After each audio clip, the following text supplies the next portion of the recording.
وہ تو اتنے فصیح و بلیغ بھی نہیں ہے، ہم نے تو 14 علوم حاصل کیے فصاحت و بلاغت جب اس پہ بھی آئیں گے تو انشاءاللہ تعالیٰ کسی سے پیچھے نہیں رہیں گے، اور ثابت کیا کہ پیچھے نہیں ہیں. تو یہ اب اصل میں ایک چین ریئیکشن یہاں سے شروع ہو گیا، اور پھر مولانا بھی پیچھے ہٹنے کے قابل نہیں رہے. مطلب اس بیان کو بڑے آسانی کے ساتھ وہ موڑ سکتے تھے، اور جسٹیفیکیشن ان کی ٹھیک بھی ہوتی، لیکن یہ جو ہائپ کریٹ ہو گئی نا، اس کے بعد کوئی ان میں غصہ بھی آ گیا ہوگا، ریئیکشن بھی آ گیا ہوگا، کچھ یہ جو اپنے لوگوں نے وہ کر لیا، تو اب وہ پیچھے ہٹنے کے بجائے اس دلدل میں دھنستے ہی چلے جا رہے ہیں. تو جب ایسا ہوتا ہے نا، تو پھر میرا تو خیال یہ ہوتا ہے کہ جی بھائی یہ اب منصوبہ کسی اور کا چل پڑا ہے نا، یہ اب نہ اس کے بس میں رہا ہے نہ اس کے بس میں رہا ہے. اب یہ حالات ہیں جدھر دونوں کو لے کے جائیں گے، اور ظاہر ہے بہرحال اگر یہ ٹکراؤ ہوتا ہے ملک کے لیے تو نقصان دہ ہے، لیکن طاقتور مولانا سے زیادہ طاقتور اسٹیبلشمنٹ ہے. خالد صاحب مسئلہ میں تھوڑا سا اس میں اور چیز کہوں گا کہ اصل میں اسٹیبلشمنٹ کے ہمارے جو ذمہ داران ہیں انہیں بھی سوچنا پڑے گا کہ ان کی طاقت کا بمبا ہے کیا. ٹھیک ہے نا، کہ آپ سوسائٹی کے سارے سیگمنٹس کے اگر جو ہے نا وہ کر لیں، سب سے لڑ پڑیں، اور آخر میں آپ کا پورا جو ہے وہ ایک بات جو آپ کہنا چاہ رہے ہیں میں آپ کو بتا دوں، یہ سارے مل کے نا، سارے ان کی اتنی طاقت نہیں ہے کہ اسٹیبلشمنٹ کا بال بیکا کر سکے. کیوں؟ یہ ایک بھی سیاسی پارٹی والے نہیں ہے، یہ سب یہ خود اسٹیبلشڈ ہیں، اپنی پارٹی کے اندر اسٹیبلشمنٹ ہیں. ایسا ہی ہے. اسٹیبلشمنٹ کو مسئلہ کب آئے گا؟ جب خارجی دباؤ آئے گا. نہیں، اس وقت قوم کی مدد کی ضرورت ہوتی ہے، اس وقت اس کے ساتھ یہ نہیں کھڑے ہوں گے. میں خالد صاحب یہی چیز کہہ رہا ہوں کہ یہ بلا شبہ اس میں کوئی شک نہیں ہے کہ یہ جتنے اسٹیک ہولڈرز ہیں ان کو مینج کرنا اسٹیبلشمنٹ کے لیے کوئی مشکل نہیں ہے، ان کو ایلیمنیٹ کرنا بھی کوئی مشکل نہیں ہے. لیکن مسئلہ یہ ہے کہ جب آپ کوئی بھی اس قسم کا کام کرتے ہیں تو اس کے بعد ایک پورا سیگمنٹ آف سوسائٹی کو آپ اپنے سے دور ہی نہیں کرتے بلکہ اپنے مقابل لا کے کھڑا کر دیتے ہیں. اور جب آپ ہر سیگمنٹ آف سوسائٹی کے ساتھ یہ کام کرتے چلے جاتے ہیں تو آپ کی اپنی بنیادیں اتنی کمزور ہو جاتی ہیں کہ پھر آپ خود سے بیٹھ جاتے ہیں، جو ہے نا آپ کھڑے رہنے کی پوزیشن میں نہیں رہتے. اصل میں بات بالکل آپ کی 100% ٹھیک ہے، لیکن ہم مولانا کی بات کر رہے ہیں، ذرا ذہن میں میری بات کو لے کے جائیں، ان کی بات کر رہے ہیں. وہاں سے اسٹیبلشمنٹ کا نقصان کتنا ہے اس کو دیکھنے کی بات ہے. پہلی بات یہ جو میں نے ابھی پچھلے جو پرویز مشرف کے دور میں اسٹیبلشمنٹ نے جو کچھ بھی کیا مذہبی طبقے کے ساتھ، اور خاص طور پہ دیوبند کے ساتھ، صحیح سیدھی بات، پٹھانوں کے ساتھ اور دیوبند کے ساتھ، اور وہ بدقسمتی سے دونوں ایک ہی ہو جاتے ہیں موسٹلی. لیکن یہ کہ بہت سے پنجابی بھی اس لپیٹے میں آئے، سندھی بھی آئے. تو وہ تو بالکل فوکسڈ ہو کے ایک مسلک کو نشانہ بنانے والا عمل تھا جو پرویز مشرف کے دور میں کیا گیا. اور دوسری طرف بھی جو ہے نا وہ آپ کو پتہ ہی ہے، جی وہ مسلک کی تلوار چلائی گئی، یعنی جن کی حمایت لی گئی، جن کی سپورٹ لی گئی، میڈیا میں جن سے بیانیے بنوائے گئے، وہ بھی تو کسی مسلک کے تھے. ظاہر ہے، بالکل ایسے ہی. یہ جو جن کو آپ بھگتنا پڑ رہا ہے لبیک، یہ کس کے خلاف کھڑے کیے گئے تھے اور کس نے کھڑے کیے تھے؟ بالکل ایسے ہی ہے. ٹھیک ہے. تو وہ تو بالکل ٹارگٹ کر کے دیوبند کو سارا کام کیا گیا تھا. ان میں سے جن کے اندر کوئی وہ والا وائرس تھا نا، وہ تو پہلے ہی اینٹی اسٹیبلشمنٹ ہے، اور وہ اس ایکسٹریم پہ چلے گئے. کوئی ٹی ٹی پی بن گیا، کوئی جا کے افغانستان میں آباد ہو گیا، کوئی ملک چھوڑ گیا. ٹھیک ہے. کوئی ایک وہ خاص جو وہ ہمارے یہاں اور بھی کچھ اس طرح کے ایلیمنٹس ہیں جو وہ ادھر ہو گیا. مولانا کے ساتھ کون رہ گیا؟ مولانا کس کی نمائندگی کرتے ہیں؟ مدارس کی بھی سارے مدارس کی نہیں کرتے. نہیں، سارے کی تو نہیں ہے لیکن میجورٹی کی کرتے ہیں. دیوبند کے ایک خاص، یعنی وہ اصل میں اس میں بھی جو یہ جو اشرفی گروپ ہے نا، نہیں اشرفی گروپ بھی ہے، وہ کراچی والے جو ہے مولانا مفتی عبدالرحیم صاحب ہیں، ان کا اپنا وہ ہے، وہ تو بالکل علیحدہ ہو گیا نا.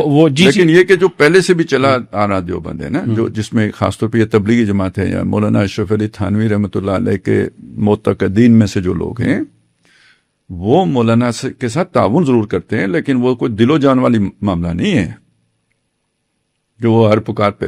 میں اصل میں اور بات کہنا چاہ رہا ہوں، میں وہ کہنا چاہ رہا تھا کہ اسٹیبلشمنٹ کے اندر ہر اسٹیبلش ادارہ آتا ہے، تبھی تو وہ اسٹیبلش ہوا ہے.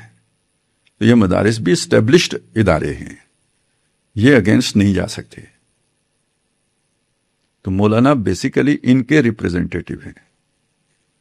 جن کے پہلے ہی سٹیکس ہیں اس سسٹم کے اندر. نا اس میں تو کوئی شک نہیں. مولانا ہم سسٹم توڑنے کی طرف تو نہیں جا سکتے. سارے جناب اس کے بعد زمین پہ آ رہیں گے. ایسے ہی ہے. ٹھیک ہے, تو مولانا کے ساتھ وہ کوئی اینٹی اسٹیبلشمنٹ عنصر نہیں ہے. ہاں, جماعت ان کی ایک بڑی مضبوط پارٹی ہے, اور وہ تقریباً آپ کہنے ہو سکتا ہے ایسے 1,00,000 2 لاکھ جو ہے نا وہ لوگ ہوں پورے پاکستان میں کہ جن کو یعنی جو نظم و نسق کے پابند ہوں.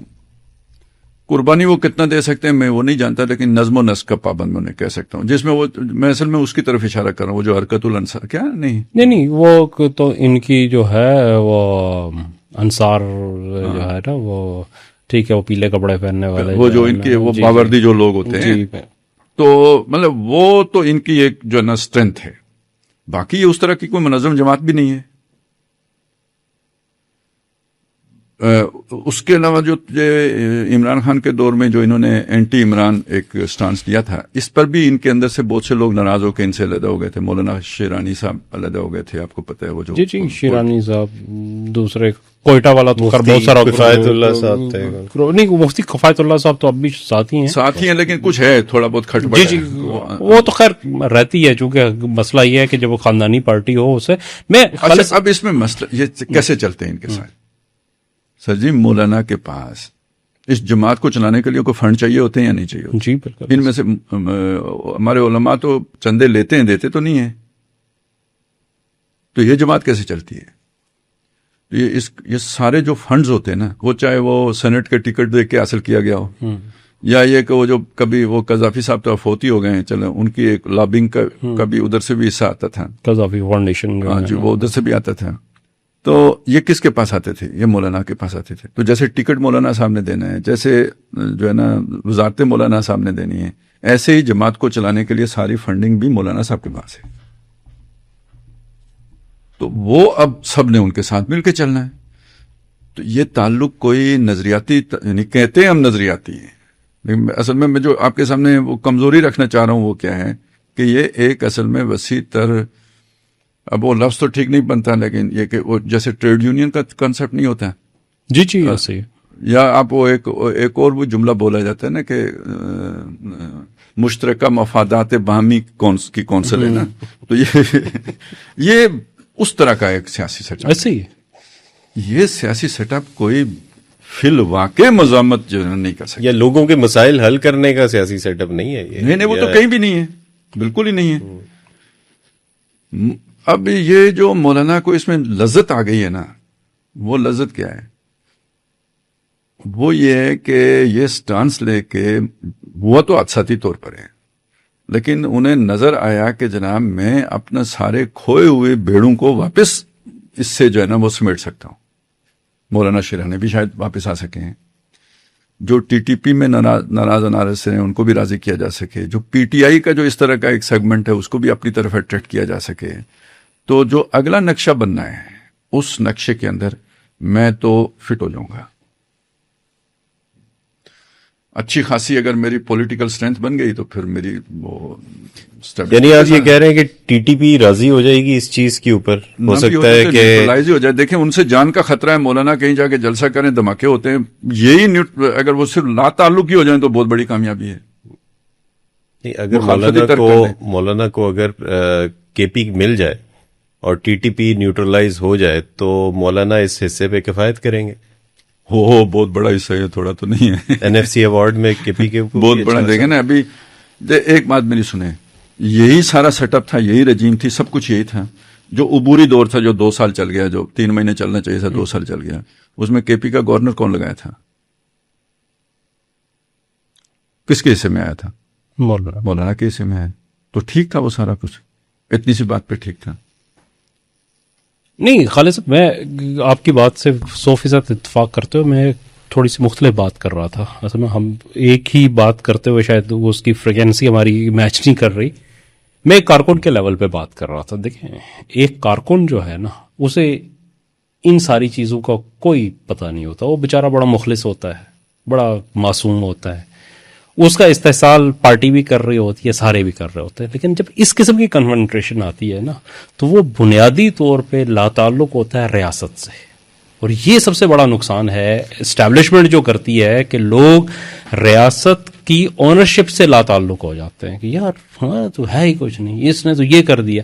مطلب پرویز مشرف کے دور میں جتنی بڑی، لیکن جو اس کے بعد کے جتنے بھی اثرات ہیں، چاہے وہ ٹی ٹی پی ہے، چاہے وہ بی ایل اے ہے، چاہے اس کی ایک بڑی وجہ یہ تھی کہ اس دور میں جو پالیسیز اختیار کی گئی اس میں ایک عام آدمی جو ہے وہ ملک کی اونرشپ سے دور ہو گیا. اس نے نہیں کیا. مطلب میں یہاں پہ ہوں، یہاں پہ کوئی اگر بندہ باہر جو ہے وہ کچرا پھینکتا ہے تو میرا یہ کام بنتا ہے کہ میں اسے پکڑوں اور اسے کہوں بھائی یہاں پہ مت پھینکو، وہ ڈسٹ بن ہے، وہاں جا کے کرو. یہ ایک لوور لیول کی اونرشپ ہے. لیکن مجھے اس سے غرض نہیں، سرکاری کام ہے، دفاع کریں. مجھے جو ہے نا یہ چیز میں آپ سے کہہ رہا ہوں کہ یہ اس کا نقصان جو ہے نا وہ کر رہی ہے. یہ بات آپ کی بالکل ٹھیک ہے. اب میں آپ کو ایک بات، یعنی میں اس بات کو بالکل 100% مانتے ہوئے اب آپ کے سامنے ایک بات رکھتا ہوں. ایک یہ ہم میں سے ہر بندہ نے ریاست کو ڈس اون کیا ہوا ہے، اور جب ہمیں کہیں بھی وہ موب سائیکی جو ہوتی ہے نا، جب ہمیں اپنے اصل جذبات کے اظہار کا موقع ملتا ہے تو ہم گاڑیاں جلا کے، کھمبے جلا کے، درخت جلا کے، چیزیں توڑ کے ثبوت دے رہے ہوتے ہیں کہ یہ ریاست ہماری نہیں ہے. نہیں، یہ پرانا چلا آ رہا ہمارا وہ ہے، کیونکہ وہ چلیں اپنے بادشاہوں کو تو چھوڑیں، لیکن انگریز کے آنے کے بعد تو ریاست ہماری نہیں تھی. ایسے ہی انگریز کے خلاف سب سے زیادہ مزاحمت علماء نے کی، دینی طبقے نے کی، تو انہوں نے تو ریاست کو ڈس اون کر دیا، انگریز والی جو ریاست تھی. اب ان کی سمجھ کے مطابق جب انگریز واپس گیا ہے تو وہ کالے انگریزوں کو سپورٹ کر کے گیا ہے، تو انہوں نے ابھی بھی آن نہیں کیے. وہ خلیفہ تو نہیں بنے نا اس یہ میں آپ کو صحیح بات بتا رہا ہوں. جب پاکستان بن بھی گیا تھا تو جو یہاں پہ تھے انہوں نے کہا ٹھیک ہے، لیکن کچھ تو وہ تھے جنہوں نے قائد اعظم کا ساتھ بھی دیا، کوئی شک نہیں ہے. لیکن وہ جس عام کارکن کی آپ بات کر رہے ہیں تو اس کا ریاست کے ساتھ تصور یہی ہے کہ یہ سارے وہ انگریزوں کے ہی بال بچے ہیں. ایک چھوٹے سے اسکول میں، پرائیویٹ اسکول میں ایک قاری صاحب رکھے ہوئے تھے، وہ تھے بھی بریلوی تھے، دیوبندی نہیں تھے. بریلوی زیادہ ریاست کو آن کرتے ہیں. تو وہ بچہ تھا میرا، وہ خیر اب تو یونیورسٹی میں ہے، تو اس نے آگے کہا جی وہ تو کہتے ہیں تم خنزیر ہو، بندر ہو. ٹھیک ہے. تو اب مجھے بڑی حیرت ہوئی، یار یہ کیا مطلب، قاری صاحب کو کیا مسئلہ ہوا یہ بات کہنے کی. وہ انتظامیہ سے کہا بھی میں نے یار بچوں کو کوئی ناظرہ پڑھایا کر، کوئی عربی وغیرہ بھی ہو کچھ، یہ وہ تو خیر انہوں نے رکھ لیے. قاضی صاحب نے یہ کام شروع کر دیا. تو وہ اندازہ یہ ہوا کہ جی بات یہ ہے کہ جو انگریزی پڑھتے ہیں، جو یہ دنیاوی علوم پڑھتے ہیں، تو یہ تو دنیا کمانے کے لیے پڑھتے ہیں، تو یہ تو خنزیر اور بندر ہیں. یہ اپروچ ہے. 1988 میں ابھی دیکھیں کوئی طالبان نہیں تھے، کوئی جہاد بھی نہیں تھا، کشمیر والا بھی 89 میں شروع ہوا، یہ کچھ بھی نہیں تھا. تو میں نیا دین کی طرف جو ہے وہ آیا تھا. تو رمضان تھا، 27ویں شب کو آپ کو پتہ ہے ہر مسجد میں تقریریں ہوتی ہیں. تو ایک ہمارے وہ گاؤں میں بھی مسجد تھی، اس میں بھی کوئی مولوی صاحب تقریر کر رہے تھے، میں بھی چلا گیا. تو مولوی صاحب بیٹھے ہوئے تھے ممبر پر، تو انہوں نے جو ہے کہا نا کہ ایک آدمی نے خواب دیکھا، پھر یوں کر کے بیٹھ گئے، علامہ اقبال بن کے بیٹھ گئے. پھر اس نے کہا جی کہ ایک اسلام کا قلعہ ہوگا، یہ ہوگا. کیا قلعہ ہے اور کیا ہوا ہے، یعنی جو بکواس وہ کر سکتا تھا مولوی نے ساری کی ہے. اس طبقے نے دل و جان سے جو ہے نا،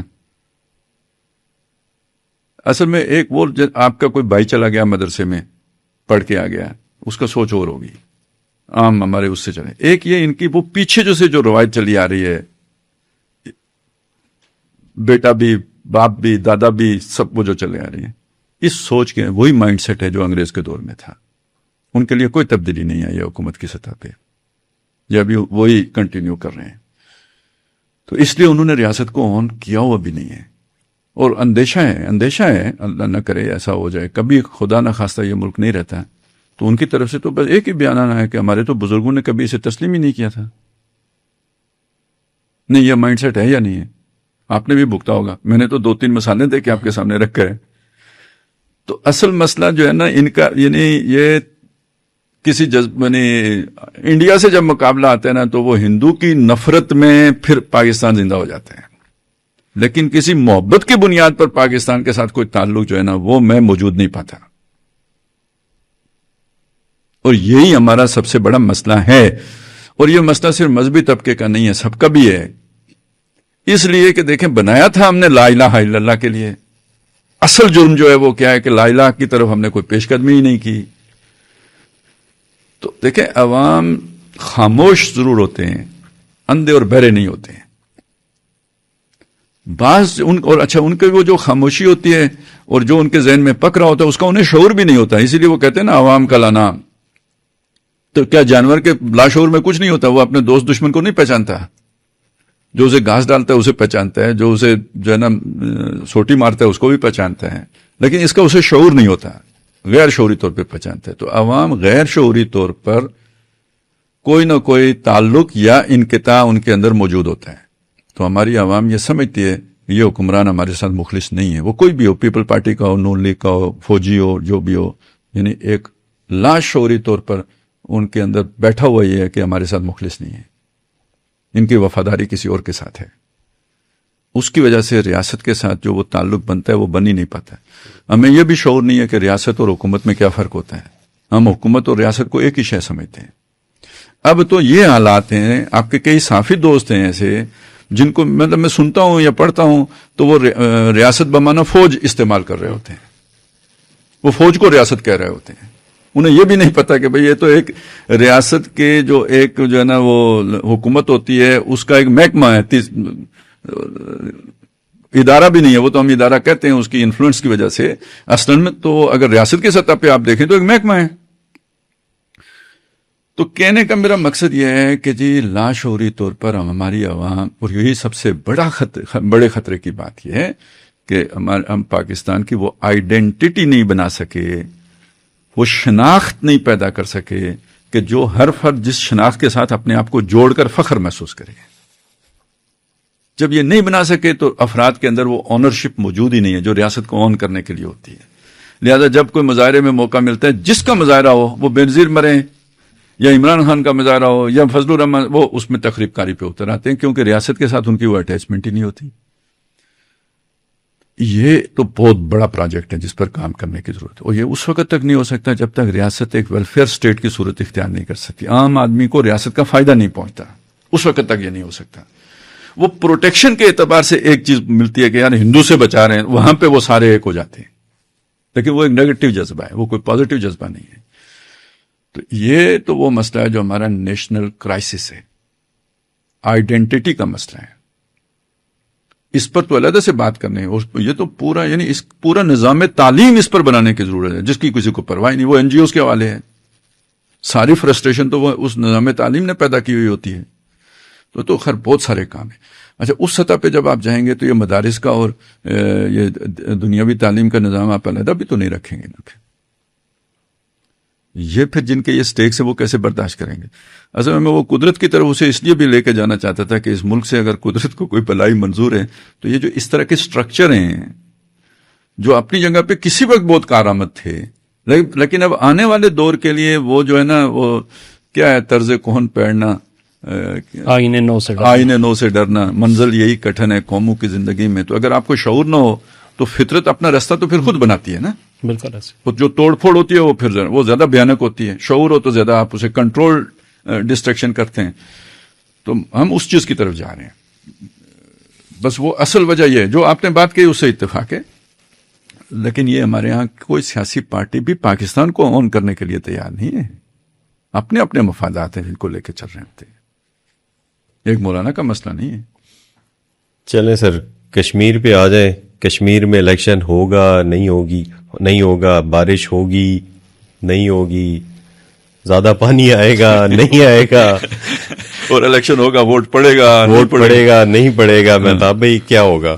سر میں یہ کہہ رہا ہوں کہ یہ ہو نہ ہو, ہر 2 صورتوں میں رزلٹ آئے گا اور وہی جیتیں بھاری گے, اکثریت سے جیت جائیں گے. وہی جیتیں گے جو جیتتے. یہ طے ہے. باقی کیا ہوتا ہے اس چیز سے اب لوگوں کی دلچسپی جو ہے وہ کم ہو گئی ہے, اور میرا خیال ہے کہ آزاد کشمیر کے حوالے سے بھی جتنی باتیں تھیں نا وہ بھی ڈسکس ہو چکی ہیں.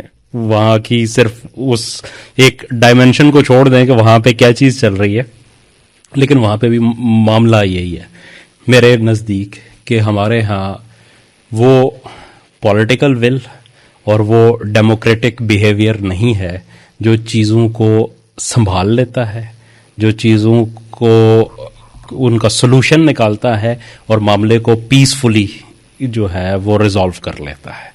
جب آپ جبر سے چیزوں کو کرنے کی کوشش کرتے ہیں کہ نہیں صرف جو ہے نا کہہ دیا یس سر نتھنگ ایلس، آپ کو ماننا ہے، آپ کے سامنے یہ رکھ دیا گیا، آپ اس کو ایکسیپٹ کریں یا پھر ڈسمس فرام سروس.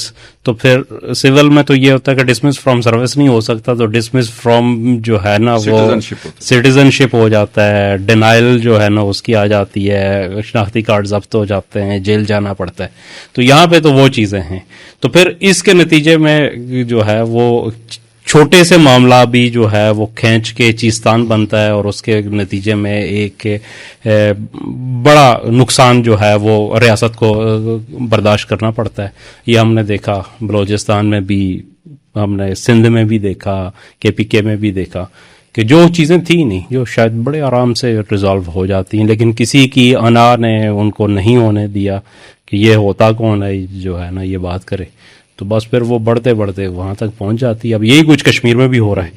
وہاں پہ بھی کوئی ایسی مطلب وہ چیزیں نہیں ہیں کہ جو ریزالو نہیں ہو سکتی، یا جن کو کرنے میں کوئی بہت بڑا وہ ہو، لیکن اس کو آپ انا کا مسئلہ بنا لیں، ان کو بڑھاتے چلے جائیں، تو پھر رزلٹ جو ہے نا وہ یہی نکلتا ہے. اب بھی وہاں کی جو آخری جو اطلاعات تھی کہ وہاں پہ معاملات آخری دفعہ جو ہے نا وہ بہتری کی طرف گئے تھے، کچھ لوگ انوالو ہوئے تھے، جس میں ایک صاحب مگر رضا صاحب تھے جو اوورسیز پاکستانیز کے بھی ہیں، اور وہ انوالو ہوئے تھے. وہاں پہ ایک مذاکرات ہوئے اور اس مذاکرات کے نتیجے میں بھی کوئی ڈیولپمنٹ نہیں ہو سکی. اور اب جو صورتحال ہے کہ 26 تاریخ کو انہوں نے دوبارہ لانگ مارچ کی کال دی ہے. 27 کو الیکشن ہے، میرپور ڈویژن کے الیکشن بھی 3 مرحلوں میں کر دیے گئے ہیں. تو دیکھیں اب رزلٹ کیا نکلتا ہے. اب بھی یہ صورتحال ہے کہ اگر اس کو پیسفلی ٹیکل کیا جائے تو شاید اتنا کوئی نقصان والی بات نہ بنے کہ 26 کو وہ کر رہے ہیں مارچ، انہیں کرنے دیا جائے، اس کے بعد پیچھے میرپور ڈویژن میں الیکشن کروا دیے جائیں. کیا فرق پڑتا ہے کہ وہ لوگ ٹھیک ہے جنہوں نے مارچ کرنا ہے وہ چلے جائیں، باقی پیچھے آرام سے الیکشن بھی ہو جائیں گے اس کے اوپر. تو ایزی جو ہے نا ہے. پھر آگے 2-3 دن ہیں، مظفر آباد میں بھی جو ہے نا وہ الیکشن اگر وہاں پہ پہنچنے سے پہلے کر لیے جائیں، اور پھر جب یہ نکل جائیں تو یہاں پہ بھی کر لیے جائیں، ایک جگہ پہ یہ چلے جائیں، پھر وہاں پہ مذاکرات ہو جائیں. تو پیسفلی تو اس کو اب بھی کیا جا سکتا ہے، کوئی مطلب ایسی چیز نہیں ہے. لیکن مسئلہ یہی ہے کہ اگر اس کو فورسفلی پھر روکا گیا تو لازمی سی بات ہے تصادم ہوگا تو اس کے نتیجے میں خون بہے گا، اور خون بہنے سے پھر وہ مسئلہ یہی ہوتا ہے کہ دراڑیں اتنی بڑھتی چلی جاتی ہیں کہ جن کو منتمل ہونا وہ مشکل ہے، ٹائم لگتا ہے اس میں. خالد صاحب آپ کافی عرصے سے یہ بات کر رہے ہیں ایک ہوپ کے حوالے سے کشمیر کی، اور آپ یہ بڑا فرم ایک آپ کا سٹانس ہے کہ اللہ تعالیٰ جب بھی کوئی بڑا کاز کسی قوم سے کام لیتا ہے تو اس کی جو لیڈرشپ ہے اس تیار کرنے کے لیے ان کی ٹریننگ کرتا ہے، اور وہ ٹریننگ جو لوگ کمفرٹ زون میں ہوتے ہیں عام شہری علاقوں میں یا ساری سہولیات کے ساتھ، ان کو وہ لیڈرشپ نہیں عطا ہوتی. بلکہ ریوائول کے حوالے سے بھی آپ خاص طور پہ بات کرتے ہیں اور امت کے لیول پہ بات کرتے ہیں، اس میں بھی آپ کشمیر کے حوالے سے کافی ایک پازیٹیو اور کافی ہوپ فل بات کرتے آ رہے ہیں کہ جس طرح سے دوسری سائڈ پہ گلوب کے غزہ کے مسلمانوں کے اوپر ظلم ہے، اور آپ یہ بھی بتاتے ہیں کہ دیکھیں انہوں نے ایک ایز اے شیلڈ بن کے جو یہ ابراہم اکارڈز اور ان ساری چیزوں کا ایک منصوبہ تھا اس کو وہاں پہ ناکام بنا دیا. تو کشمیر کے حوالے سے بھی آپ کا جو اوور آل گلوبل پرسپیکٹو میں آپ بات کرتے ہیں تو کافی ہوپ فل، یعنی وہاں کی جو عوام ہے، چلیں سیاسی پارٹیاں ہیں یا جو ہم اسٹیبلشمنٹ کی بات کرتے ہیں، یہ تو سارے مفاد پرست گروہ ہیں، لیکن عوام کے حوالے سے آپ ہمیشہ بات کرتے ہیں اور ان کو جو ہے وہ ایک بڑا پرسپیکٹو دکھا کے اور ان کے لیے جو ہے نا وہ ایک مستقبل میں ایک رہنمائی اور نظریاتی ایک سارا. تو ابھی یہ ہم نے انڈیا کے حوالے سے بھی بات کی کہ ایک نوجوانوں میں سے پارٹی اٹھی، چلیں وہ ری ایکشن ہے یا جو بھی ہے. کشمیر کے اندر یہ جو صورتحال ہے اس کے اندر ایک عام آدمی جو ہے سر جو کسی سیاسی پارٹی کو کوئی اتنا اچھا بھی نہیں سمجھتا، لیکن ظاہر ہے اس علاقے میں رہتا ہے، کشمیری ہے، اس کو پاکستان سے بھی محبت کرتا ہے، امت کا بھی اس کے اندر درد ہے. اس ساری صورتحال میں جب اس کو نظر بھی آ رہا ہے کہ ریاست کی طرف سے ایک بڑا شدید ری ایکشن آ رہا ہے، وہاں کے لوگ اٹھے ہیں، چلیں ان سے غلطیاں بھی ہوئی ہیں، انہوں نے ایک تحریک کو پراپر پلان کر کے لانچ نہیں کیا، یا اس میں پرابلمز بھی ہوئی ہیں، موب کی صورت بھی آ گئی، سارا پرابلم پیدا ہو گئی.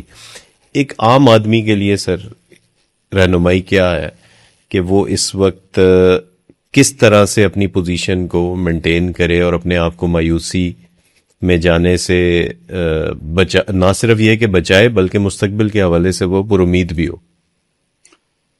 دیکھیں، پہلی بات تو یہ ہے کہ جس امید کی آپ نے بات کی ہے نا، تو وہ تو سارے کشمیر سے متعلق ہے، صرف ہمارے پاس جو کشمیر ہے اس سے متعلق نہیں ہے، بلکہ آپ تو اس میں پنجاب کا ایریا بھی شامل کرتے ہیں. اور اس وہ اصل میں جو اس میں یہ جو ہے نا کشمیر کے اعتبار سے جو سب سے زیادہ تکلیف میں جنہوں نے یہ پچھلے 70-80 سال گزارے ہیں، تو وہ تو مقبوضہ کشمیر کے لوگ ہیں.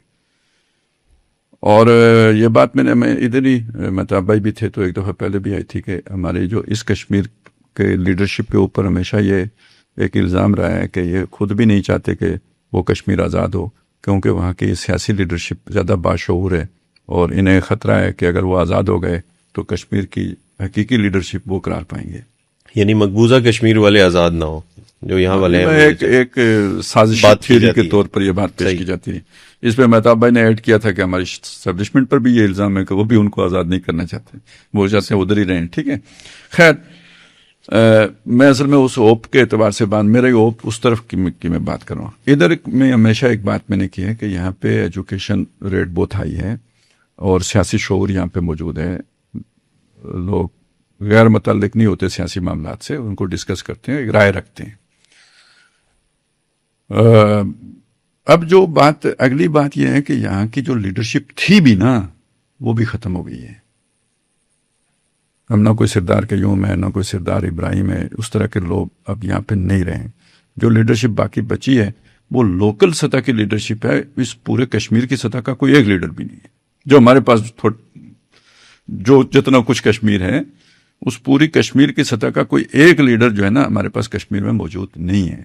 کوئی راولہ کوٹ کی مقامی سطح میں وہ بھی 3-4 مل کے تو راولہ کوٹ کی نمائندگی کے قابل بنتے ہوں گے. یہی حالات باغ کے بھی ہیں، مظفر آباد کے بھی یہی حالات ہیں. کوئی اس طرح کے بڑا فگر جو ہے نا جیسے پولیٹیکل فگر ہوتے ہیں وہ اب یہاں موجود نہیں ہے. یہ خلا پیدا ہوا اور اس خلا نے گنجائش پیدا کی. اب لیڈر کون بنا، آپ ذرا سوچے. تنویر الیاس پیسے کے زور پر اس کو لیڈر بنا دیا گیا، وزیر اعظم بنا دیا گیا. بھائی اس کو کیا پتا کشمیر کیا ہے، لیڈری کیا ہوتی ہے، قوم کیا ہے، قوموں کی امامت کیا ہے، اس کو کیا قوم کیا چیز ہے، قوموں کی امامت کیا ہے، اس کو کیا جانے. ٹھیک ہے، پیسہ ہے، ٹھیک ہے، لیکن وہ سر ویسے ایک بات اور، آپ نے یہ شعر پڑھا ہے تو مجھے یاد آیا کہ تنویر الیاس صاحب بھی مدرسے کے پڑھے ہوئے ہیں، درس نظامی ہے، 2 رکعت کے امام وہ بھی کلاس پھر تو اور بھی ٹھیک ہو گیا، اسٹیمپ لگے. تو وہ کوئی یعنی لیڈرشپ موجود نہیں تھی، ایک خلا تھا. یہ خلا فل کرنے کے لیے جو آگے آئے نا لوگ، تو ان کا کوئی ایکسپوجر نہیں تھا. میرا کہنا یہ ہے لوگوں نے ان سے امید باندھ لی، وہ جو کمی تھی انہیں نظر آئے کہ یہ کر سکتے ہیں. وہ اب جو کچھ بھی ہوگا، حادثہ ہوگا یا وہ ان میں میچورٹی آئے گی، یہ اب وقت طے کرے گا. ایک انہوں نے اٹیمپٹ کر لیے، وہ اب شاید اپنے اختتام کی طرف بڑھ رہی ہے. اس لیے کہ کم از کم آج جو ہے نا وہ ہوتا ہے نا اعلان پر عمل درآمد، تو آج انہوں نے راولہ کوٹ سے تو نہیں چلنا، آج تو میرپور سے چلنا ہے اور راولہ کوٹ جمع ہونا ہے. راولہ کوٹ سے شاید کل چلنا ہے. تو کم از کم اگر وہ تھوڑا سا حکومت حکمت عملی سے کام لے اور صبر سے کام لے تو وہ کل کے دن میرپور ڈویژن میں آسانی کے ساتھ الیکشن کروا سکتی ہے کہ یہ والا سادہ عنصر وہاں سے نکل کے راولہ کوٹ آ چکا ہوگا، تو انہیں تو وہاں لوکل تو کوئی مزاحمت کا سامنا نہیں کرنا پڑے گا. تو پھر جو بھی کچھ ہوگا تو وہ جو ہے نا پرسوں شام سے، یعنی کل شام سے یا پرسوں صبح سے شروع ہوگا. اس سے پتہ چلے گا کہ وہ آگے جا سکتے ہیں یا نہیں جا سکتے. ویسے میں آپ کو بتا دوں کہ ان کی جو طاقت ہے یا اسٹرینتھ ہے وہ راولہ کوٹ ہے. یہاں سے وہ نکل کر آگے چلے جاتے ہیں تو وہ شاید مظفر آباد میں اتنی کامیابی سے دھرنا نہ دے سکیں جتنی کامیابی سے وہ راولہ کوٹ میں دینے میں کامیاب ہوئے ہیں. تو اب دیکھیں حکومت کیا اس کے وہ بناتی ہے. لیکن یہ اب جو ہے نا اپنے میرے حساب میں یہ عمل جو ہے نا اپنے اختتام کی طرف چل پڑنا ہے. الیکشن ہو جائیں گے، ایک ڈویژن میں ہوں گے، پھر دوسرے میں ہوں گے، پھر تیسرے میں بھی ہو جائیں گے. بہت ہوا تو کوئی 3 4 5 یا 5 6 سیٹیں ہوں گی جن پہ نہیں ہو سکیں گے. پروسیس مکمل ہو جائے گا، بھاری اکثریت سے ہو، ہلکی اکثریت سے ہو، لیکن پروسیس مکمل ہو جائے گا. قانون کا پیٹ جو فائل وہ بھر جائے گی. لیکن اب اس کے بعد جو ہے نا اگر یہ ایکشن کمیٹی اس کو ایک پولیٹیکل پارٹی کی صورت دینے میں کامیاب ہوئی تو یہ آگے جا کر ایک لمبے عرصے کے بعد آزاد کشمیر کی متبادل قیادت اس کے اندر سے فراہم ہو سکتی ہے. نہیں تو پھر وہ کوئی سیٹ اپ آئے گا اسٹیبلشمنٹ کی طرف سے آئے گا. مجھے یعنی وہ ہو سکے ابھی کوئی سیاسی حکومت قائم ہو جائے, چلا سکے گی نہیں چلا سکے, جیسے پیچھے تنویر الیاس صاحب چلاتے رہے ایسے یہ بھی چلا لیں گے جو اب بنے گی, لیکن وہ کوئی باقاعدہ کوئی نظام اس طرح کا نہیں ہوگا جو ہے نا کوئی پرفارم کر سکے یا ہو. تو وہ پھر کوئی سیٹ اپ اوپر سے آ جائے گا, 2 سال کے بعد آ جائے گا, 3 سال کے بعد آ جائے گا, ہو سکتا ہے ابھی آ جائے اگر گڑبڑ ہو گئی تو نیچے سے آنے کی ایک ہی صورت ہے. سیاسی پارٹیاں جو ہیں وہ تو شاید کچھ بھی نہ کر سکیں, متبادل اگر کچھ کر سکتے ہیں تو یہ جو نئی لیڈرشپ ابھری ہے, لیکن انہیں ایک سیاسی پارٹی کے طور پر جو ہے نا روبہ عمل لانا ہوگا, پریشر گروپ کے طور پر نہیں. پریشر گروپ کے طور پر آئیں گے تو سیاسی فائدہ کسی اور کو پہنچے گا, ان کو نہیں پہنچے گا. سیاسی پارٹی کے طور پر آئیں گے تو پھر فائدہ بھی اٹھائیں گے, لیکن اس کے لیے ایک علیحدہ قسم کی جو ہے نا گرومنگ چاہیے, ایکٹیویٹی چاہیے, لوگ اور طرح کے لوگ آگے آئیں گے. تو بس میرے تو اس میں یہی. اور عام آدمی کے حوالے سے سر میں نے جو پوچھا تھا, کیونکہ دیکھیں جس طرح مہتاب بھائی عام آدمی نے اس وقت امیدیں ایکشن کمیٹی سے باندھی ہوئی ہے, ٹھیک ہے نا. یہ بات ٹھیک ہے کہ بھئی وہاں پہ پولیٹیکل پارٹیز بھی ہیں, اور جو خاموش عام آدمی ہے وہ ووٹ دے گا, جو ایکٹیو عام آدمی ہے اس کی امید جو ہے نا وہ ایکشن کمیٹی ہے. معاشرے میں دیکھیں نا ایکٹیوسٹ کتنے ہوتے ہیں, میرا خیال زیادہ 20-25% لوگ جو ہوتے ہیں ایکٹیوسٹ ہوتے ہیں, 70 سے اوپر% لوگ وہ ہوتے ہیں کہ جو پولیٹیکل ایکٹیویٹی میں حصہ نہیں لیتے, ووٹ دیتے ہیں. اور یہ کہ ایک برادری سسٹم کے اندر اس ووٹنگ سسٹم سے وہاں پہ یہ بھی مسئلہ ہے کہ کشمیر میں یعنی جو بنیادی تنظیم ہے, سیاسی تنظیم, وہ برادری ہے, جماعت نہیں ہے, برادری ہے. اور برادری اتنی مضبوط ہوتی ہے وہاں پہ کہ جب برادری یہ فیصلہ کرتی ہے کہ ہمارا نمائندہ یہ ہے, تو عبدالرشید تو حبیب صاحب کو بھی اس نمائندے کے حق میں بیٹھنا پڑ جاتا ہے, وہ جو بھی اس کا ہیلا بنا کریں, لیکن یہ کہ انہیں وہ جیسے پچھلے الیکشن میں ہوا تھا. تو ناظرین یہ آج کا پروگرام تھا, اور ڈسکشن ہماری طویل ہو گئی کیونکہ کچھ وقفے کے بعد ہم آپ کے ساتھ دوبارہ ایک ہی وقفہ ہوا ہے جی. چلے ایک وقفہ ہوا, لیکن یہ ہے کہ ناظرین کی طرف سے یہ آتا ہے کہ ایک وقفہ بھی نہ ہوا کرے, اسی لیے وہ جب آپ کہیں گے کچھ وقفے کے بعد تو وہ کہیں گے کوئی مہینے کے بعد. چلے جی, تو انشاءاللہ تعالی آپ کی خدمت میں ہم دوبارہ حاضر ہوں گے. ہمارے پروگرام کو دیکھ کے اپنے کمنٹس اس کے اوپر آپ ضرور کرتے رہیے گا. اس کے ساتھ ہی ہمیں اجازت دیجیے گا. اللہ حافظ.